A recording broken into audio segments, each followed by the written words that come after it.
Overall negative sentiments इस month रहे हैं और वीकनेस मार्केट में देखी गई है, जिसकी मेजर वजूहात में पाकिस्तान यूएस रिलेशनशिप्स में heat and I think weakness रही है और overall NATO supply couldn't have also been resume. इसके अलावा Pakistani rupee has also been making headlines in the local media, जो कि काफ़ी वीक रहा है इस मंथ भी और रिकॉर्ड लो लेवल्स पे देखा गया है। डिस्पाइट दीज कंसर्न्स, अगर वैसे लोकल इक्विटीज़ के परफॉर्मेंस देखें तो it's not actually that bad, because international markets have seen a downtrend of about a correction of about 7 to 10% during this period. That includes also very significant pressures in developed markets including US and UK. Or in fact it's जो market में local market में एक supporting event रहा वो foreign inflow रहा because वो positive रहा during the month. Towards the month end market में volumes थोड़े कम हो गए हैं because थोड़े कम हो गए थे because of budgetary focus, because investors focus करते हैं कि बजट में क्या इम्प्लीकेशन आ सकती हैं for the market. Again overall this budget एक तरह से पॉजिटिव कह सकते हैं because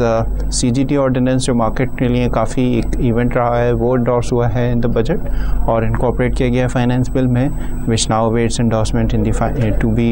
endorse through finance act. इसके अलावा जो ओवरऑल मार्केट के लिए या सेक्टर्स के लिए जो इम्प्लीकेशंस रही हैं वो न्यूट्रल टू पॉजिटिव रही हैं और एज सच मार्केट के लिए कोई बहुत बड़ा इवेंट टर्न अराउंड नहीं हुआ और जो रूमर्स थी about the decrease in corporate tax rate या इस तरह की और कोई पॉजिटिव वो चीज़ें मटेरियलाइज नहीं हुई।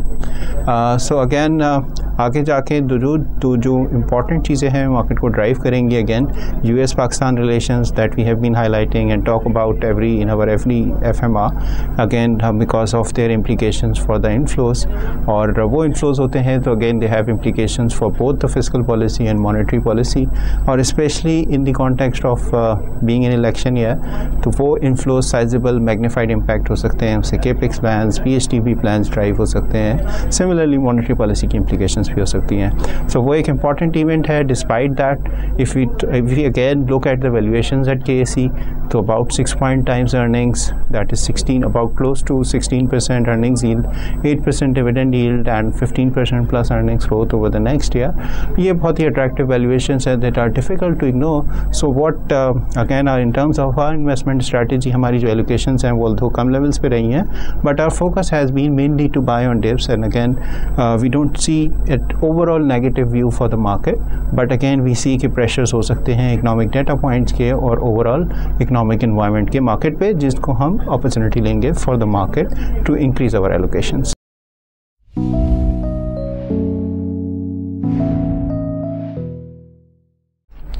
मई के महीने में मनी मार्केट रेट्स मार्जिनली कम हुए हैं as compare to the previous month. इसकी बड़ी वजह यह है कि सिस्टम में मॉनेटरी एसेट्स में काफ़ी ग्रोथ है इस टाइम पे और इसकी जो है वो जो बेसिक वजह है वो ये है कि पिछले कुछ टाइम के अंदर स्टेट बैंक ने हैवी बोरोइंग की है from central bank and because of this currency printing जो है सिस्टम में इस वक्त मॉनेटरी एसेट्स की ग्रोथ काफ़ी सिग्निफिकेंट हो गई है। इससे OMO का अमाउंट काफ़ी रिड्यूस हुआ है। ये कोई 300 बिलियन से ऊपर का अमाउंट था इस साल में जो कि कम होकर इस वक्त 155 बिलियन की सतह पे आ गया है। 8 जून को स्टेट बैंक अपनी आइंदा मॉनेटरी पॉलिसी का इजरा करेगा और फॉर नेक्स्ट 2 months हमारा ये व्यू है कि स्टेटस को will be maintained.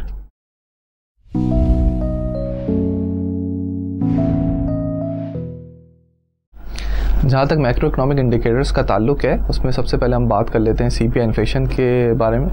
CPI inflation में पिछले महीने में हमने एक सिग्निफिकेंट इंक्रीज़ देखा था compare to the previous months level और कुछ 12.3% की जो है वो CPI इन्फ्लेशन आई थी मई के महीने में as compare to 11.3% month earlier. इसमें जो मेजर रीज़न रहा है ऑल द फूड प्राइजेज़ जो हैं वो स्टेबल रही हैं बट जो आपकी इन्होंने जो पेट्रोल पेट्रोलियम प्राइसेस में जो इंक्रीज़ किया था, इसका एक मेजर इम्पैक्ट हमें नज़र आया था in the overall CPI inflation, although कि नेक्स्ट मंथ के ऊपर जो है इन्होंने काफ़ी हद तक इम्पैक्ट उसका कम भी कर लिया, जो हम अगले महीने की CPI इन्फ्लेशन में देख सकते हैं। अदर देन दी CPI इन्फ्लेशन, एक्सटर्नल अकाउंट में जो हमने पिछले महीने भी हाईलाइट किया था कि जो करंट अकाउंट सरप्लस हमें नज़र आया था, वो एक टेम्पररी फिनोमेना था because of lower imports in that month, और वो हमने इस महीने में देखा है कि वो ट्रेंड जो है वो रिवर्स हो गया और एक sizeable current account deficit $313 million का हमने गुज़िश्ता महीने में देखा है, जिसकी वजह से जो अभी ईयर टू डेट की पोजीशन है वो कोई $3.4 बिलियन के ऊपर पहुंच गई है, which is in line with our earlier expectations. Overall current account deficit के वाइडनिंग के साथ साथ जो हमें दूसरे प्रॉब्लम्स रहे हैं वीक फाइनेंशियल अकाउंट्स के, वो भी कंटिन्यू कर रहे हैं, प्लस जो हमने IMF की रीसेंट जो हमें पेमेंट करनी थी अप्रॉक्सीमेटली $400 मिलियन की, इन तमाम फैक्टर्स का जो क्यूमुलेटिव इम्पैक्ट हमने देखा है वो हमें FX रिजर्व में नज़र आया है, जो सिग्निफिकेंटली डिप्लीट हुए हैं, और उसका रिज़ल्ट हमने एक्सचेंज रेट की डिवैल्यूएशन में भी देखा है, जो सिर्फ मई के महीने में ही कोई 3% के लगभग जो है वो डेप्रिशिएट हुआ है, और जिसने काफ़ी सब्सटेंशियल इम्पैक्ट हम आगे देख सकते हैं on the overall prices of imported products as well, और उसका CPI इन्फ्लेशन में भी गोइंग फॉरवर्ड इम्पैक्ट नज़र आ सकता है। फाइनेंशियल अकाउंट की नॉन रियलाइजेशन का जो दूसरा इम्पैक्ट हम हमेशा हाईलाइट करते रहे हैं, वो हमें नज़र आता है फिस्कल अकाउंट की फंडिंग के ऊपर, बिकॉज फिस्कल इम्बैलेंसेस कंटिन्यू कर रहे हैं, और फिस्कल डेफिसिट की जो साइज़ है कोई जो 9 मंथ का नंबर रिलीज़ हुआ है इसमें कोई 4.3% की बनी है, और जिसमें एक्सपेक्टेशंस यही हैं कि ये कोई आपका 5.5% प्लस की आपका जो है वो फिस्कल डेफिसिट होगा for this year, excluding the circular debt adjustment, which is itself is a quite a substantial size.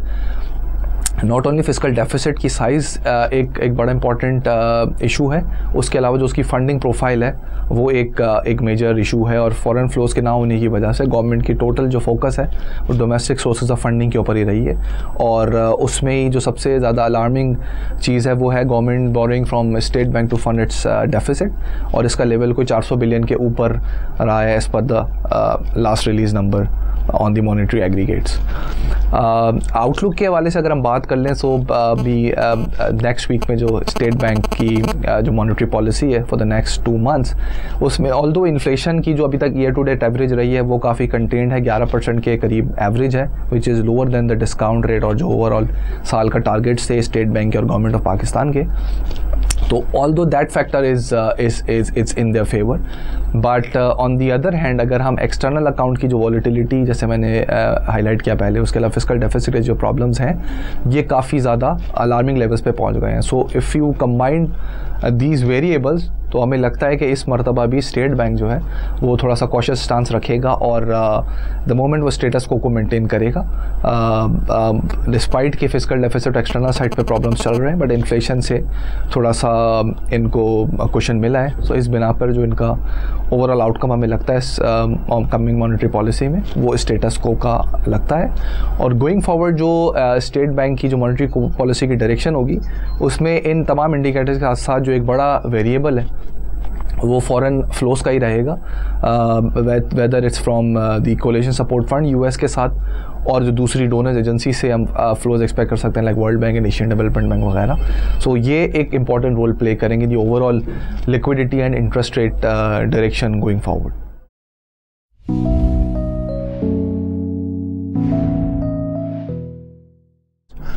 This month we are talking about Pakistan pension fund, जो कि एक पेंशन फंड है, और इन्वेस्टर्स को इसका मकसद है इंडिविजुअल इन्वेस्टर्स को, एम्प्लॉइज़ को एक रिटायरमेंट टूल फराहम करना जिसके ज़रिए वो अपनी रिटायरमेंट प्लानिंग कर सकते हैं। और अगेन सिंस इसमें बहुत सारे वेरिएंट्स हैं, डेट फंड है, मनी मार्केट फंड है और इक्विटी फंड है, इन्वेस्टर्स जो चूज़ करते हैं based upon their profile, upon their risk profile choose कर सकते हैं कि वो कितना एलोकेशंस करना चाहते हैं बिटवीन इक्विटी, क्या मिक्स रख सकते हैं, that depends on their flexibility. इस वक्त एक तो this part of the year we also want to highlight कि इसमें इन्वेस्टर्स के लिए रेगुलेटरी अथॉरिटीज़ की तरफ से या आप कह लें टैक्स अथॉरिटीज़ की तरफ से इन्वेस्टर्स के लिए टैक्स इंसेंटिव्स भी हैं, because if you invest before the year and या आप इस साल में इन्वेस्ट करते हैं या टूवर्ड्स तो आप एक टैक्स रिबेट भी क्लेम कर सकते हैं, जिससे अगेन आपके इन्वेस्टमेंट के साथ ही आपका रिटर्न एक मिनिमम रिटर्न आपको मिल जाता है और वो टैक्स रिबेट के थ्रू आप हासिल कर सकते हैं। About the investment strategy, as I said कि इसमें मिक्स है between debt fund, equity fund और मनी मार्केट फंड का। तो जो इक्विटी मार्केट फंड की स्ट्रैटेजी है, again as you can see the allocations in front of you, इसकी स्ट्रैटेजी दूसरे फंड से, दूसरे इक्विटी फंड से डिफरेंट इस तरह है कि इसमें एक हम मैक्सिमम टाइम इन्वेस्टेड रहने की कोशिश करते हैं और कैश एलोकेशंस मिनिमम होती हैं, और जो इसकी एलोकेशन मिक्स है उसमें भी ग्रोथ और वैल्यू का एलिमेंट जो है वो थोड़ा सा ज़्यादा होता है और वैल्यू स्टॉक्स को हम थोड़ी सी ज़्यादा एलोकेशंस रखते हैं। एलोकेशंस आपके सामने हैं। Again the strategy going forward is to maintain a balanced profile, because again dividend yielding stocks भी इस फंड में एक अच्छा मिक्स रखते हैं।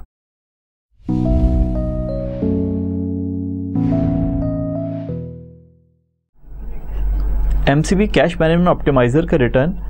इस मई के महीने में 10.5% रहा।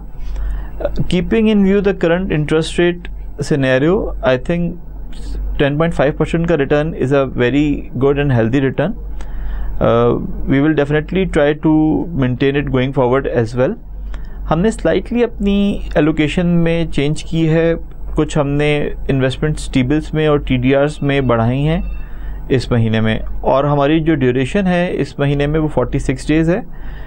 और ऑलमोस्ट यही ड्यूरेशन जो है वो हम मेंटेन करेंगे गोइंग फॉरवर्ड।